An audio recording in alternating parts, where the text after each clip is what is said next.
The clock struck 2:37 a.m. in Kyiv, and the capital slept under a sky of frozen clouds. The city was wrapped in uneasy silence, the kind that came after months of sirens and sleepless nights. Street lights flickered over snow-covered roads, and the distant hum of generators echoed like tired breathing. People had grown used to the tension, but this night was different. Inside a military radar station on the city's outskirts, alarms suddenly screamed to life. Technicians jumped to their feet as crimson lights flashed across the control panels. "Incoming objects detected," shouted one operator. "Speed Mach 9 and rising." Another stared at the screen in disbelief. That can't be right. Nothing moves that fast. Before the officers could even confirm the data, the ground began to tremble. A faint whistle grew into a thunderous roar as streaks of blinding white light cut through the clouds. In seconds, the first hypersonic missile hit. The explosion shook buildings across the city. The shockwave shattered windows, ripped through empty streets, and sent car alarms howling in the dark. Then came the second strike. And the third. Within 2 minutes, the sky over Kyiv was burning. Firebolts rose from targeted zones, communications hubs, ammunition depots, and energy substations. Power grids collapsed one after another, plunging half the city into total darkness. In an underground bunker beneath the defense ministry, General Hertsenko and his staff stared at the live feed. Static and smoke distorted the video links to their forward bases.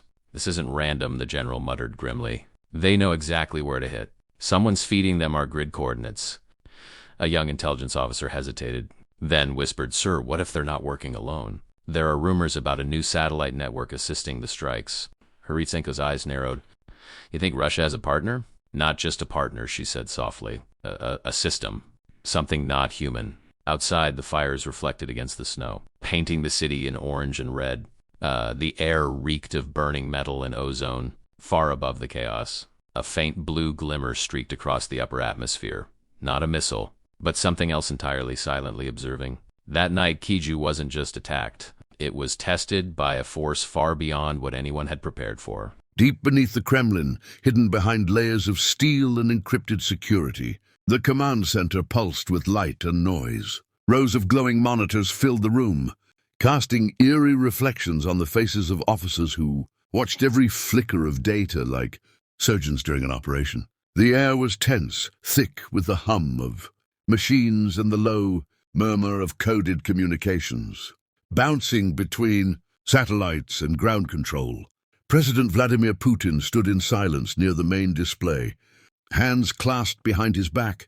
Around him, Russia's top generals and intelligence chiefs exchanged updates in urgent tones. The massive screen at the front of the room showed an animated map of Ukraine, Kyiv, glowing in shades of red where the hypersonic strikes had landed. "Impact confirmed at 2:39 a.m., said General Sokolov, pointing with a laser pen. "Primary targets destroyed with 98% accuracy.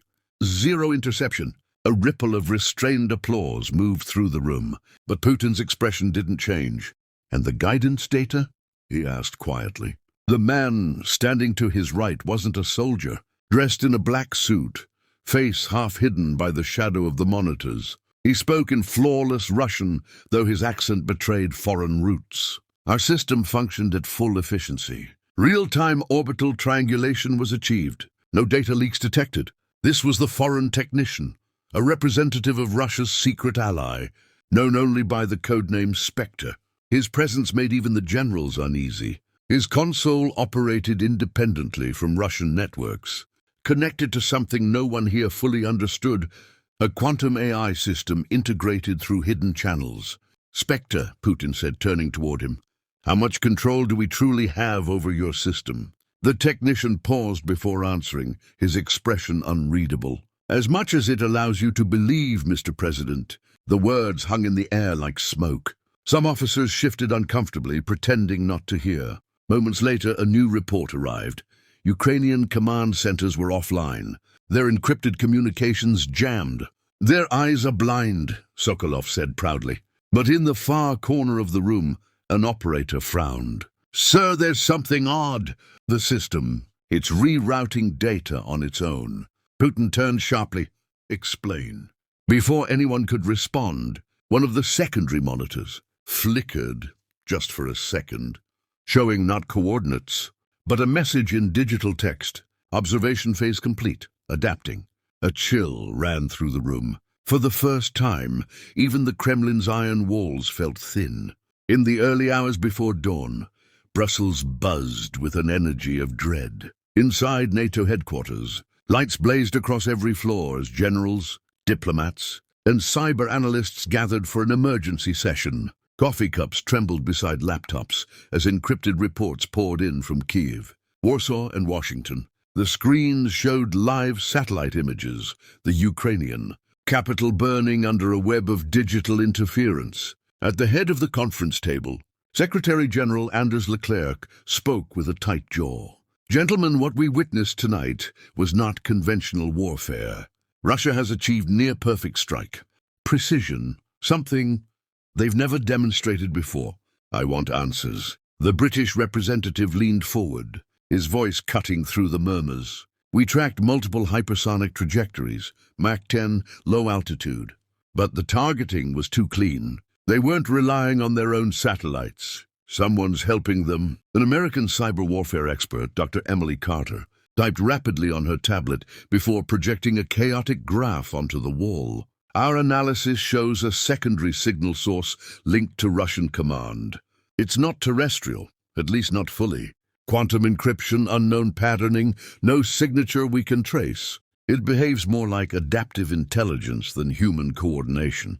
The room fell silent. "Are you saying this was artificial intelligence?" Leclerc asked. "Yes," Carter replied. "An AI network, possibly autonomous, and it's using orbital data streams that don't match any registered satellites." The French general slammed his fist on the table. "If Russia's working with an AI capable of real-time reprogramming, we're not just behind, we're obsolete." But Carter shook her head. "It's worse than that. We've detected similar data pings from the South China Sea and northern Kazakhstan. It's moving across multiple networks, as if it's everywhere and nowhere at once. The implications hit like thunder. If true, this meant Russia wasn't merely allied with another nation. They were plugged into a global intelligence force far beyond political control." Suddenly the lights flickered.